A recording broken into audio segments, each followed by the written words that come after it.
ಇನ್ನು ಉದಯ ಟಿ ವಿನಲ್ಲಿ ಕಾಣಿಸ್ಕೊಳ್ತಿದ್ದಂಥ ಅತಿ ದೊಡ್ಡ ಆ್ಯಂಕರ್ ಅಂತಲೇ ಹೇಳ್ಬೋದು ಅವರನ್ನು. ಉದಯ ಟಿ ವಿಲಿ ಕಾಣಿಸ್ಕೊಳ್ತಿದ್ದಂಥ ಅತಿ ದೊಡ್ಡ ಆ್ಯಂಕರ್ ಇದೀಗ ನಿಧನರಾಗಿದ್ದಾರೆ ಅನ್ನೋ ಮಾಹಿತಿಗೆ ಬರ್ತಾರಂಥದ್ದು. ಇನ್ನು ಉದಯ ಮ್ಯೂಸಿಕ್ ಮತ್ತು ರಾಜ್ ಮ್ಯೂಸಿಕ್ನಲ್ಲೂ ಕೂಡ ಅವರು ಕೆಲಸ ಮಾಡಿದ್ರು ಮತ್ತು ಕನ್ನಡದ ಮೇಲೆ ಸಾಕಷ್ಟು ಹಿಡಿತ ಮತ್ತು ಪ್ರೀತಿಯನ್ನು ಹೊಂದಿದ್ದಂಥ ಅತಿ ದೊಡ್ಡ ನಟ ಕಲಾವಿದ ಇದೀಗ ಕೊನೆಯುಸಿರೆಳೆದಿರುವಂಥದ್ದು. ಹೌದು, ಹಾಗಾದರೆ ರಸ್ತೆ ಅಪಘಾತದಿಂದ ಇವರು ಕೊನೆಯುಸಿರೆಳೆದಿದ್ದಾರೆ ಎಂಬ ಮಾಹಿತಿಗೆ ಬಂದಿರೋಂಥದ್ದು. ಹಾಗಾದರೆ ಯಾರಪ್ಪ ಕಲಾವಿದ ಅಂತ ಬರೋಣ ಬನ್ನಿ.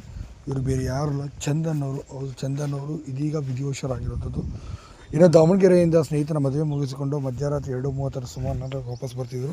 ಇನ್ನು ಬೆಳಗ್ಗೆನೇ ಅವರಿಗೆ ಒಂದು ಈವೆಂಟ್ ಕಾರ್ಯಕ್ರಮದಲ್ಲಿ ಕೂಡ ಅವರು ಕಾಣಿಸ್ಕೋಬೇಕಾಗಿತ್ತು. ಇನ್ನು ಅದಕ್ಕೋಸ್ಕರ ಅವರು ಪ್ರಿಪೇರ್ ಆಗಬೇಕಾಗಿತ್ತು, ಬೇಗ ಬರ್ತಿದ್ರು. ಇನ್ನು ಅವ್ರ ಸ್ನೇಹಿತರು ಬರುವಂಥ ಸಂದರ್ಭದಲ್ಲಿ ಮುಂದೆ ಬರೆಯುವಂಥದ್ದು ಲಾರಿಯನ್ನು ಒಂದೇ ಲೈಟ್ ಬರ್ತಿದೆ ನೋಡಿ, ಅದು ಬೈಕ್ ಎಂದುಕೊಂಡು ಓವರ್ಟೇಕ್ ಮಾಡಲು ಹೋಗಿದ್ದಾರೆ. ಹೊಡೆದಂಥ ಪರಿಣಾಮವಾಗಿ ನೇರವಾಗಿ 4 ಪಲ್ಟಿ ಹೊಡೆದಂಥ ಕಾರು ಸದ್ಯ ಸಾವನ್ನಪ್ಪಿರುವಂಥದ್ದು. ನಿಜಕ್ಕೂ ಇದೊಂದು ದೊಡ್ಡ ಮಟ್ಟಿಗೆ ಆಘಾತಕಾರಿಯಾದಂಥ ಸುದ್ದಿ ಅಂತಲೇ ಹೇಳ್ಬೋದು. ಏನೇ ಇಲ್ಲಿ ನಮ್ಮ ಕಲಾವಿದರಾದಂತಹ ಚಂದನ್ ಅವರ ಆತ್ಮಕ್ಕೆ ಶಾಂತಿ ಸಿಗಲಿ.